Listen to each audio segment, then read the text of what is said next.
I regularly get asked, what are the effects of a bad hire? What are the knock-on effects? For me, there's many. Ultimately, there's a time investment, there's a cost associated for everybody. There's a time investment for us, there's a time investment for the hiring company, there's a time investment for the candidate that's interviewing. You've then got a cost associated to that. You've got our time, our cost, you've got the hiring company's time and cost. So all the time they're hiring, they're not doing their day jobs. Typically their day jobs are something else. It's not recruitment. Bad hires are inevitable. I think you are going to hit a bad hire at some point. I think the effect of that can be quite big and it can be quite quick. I think typically in sales teams as well, if you get a bad hire, it can spread within the sales team. Morale can drop, attitude can drop, motivation can drop.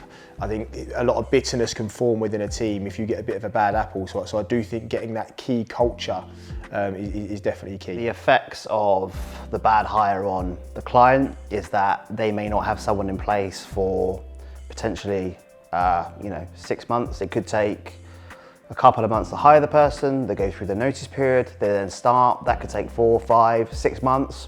That's 6 months already of someone not being in place. And then they lose them after a month or 2 months. That's almost a year of not having that person within the business, which is, massively detrimental to the business. Reduced productivity, you've got an increased time hiring, you've got a cost of all of that associated to that. You've then got, if that person actually starts, you've then got the onboarding element, you've got the induction element, you've got the HR, you've got the maybe training element, you've got the technical development. You've also got the cultural knock-on effect of what if that person doesn't fit within the team and causes negativity. There's so much cost to a bad hire. You can be looking at financial, time, morale, culture, all of these things can be affected by a bad hire. So it's so important to make sure you get that right from the very, very beginning.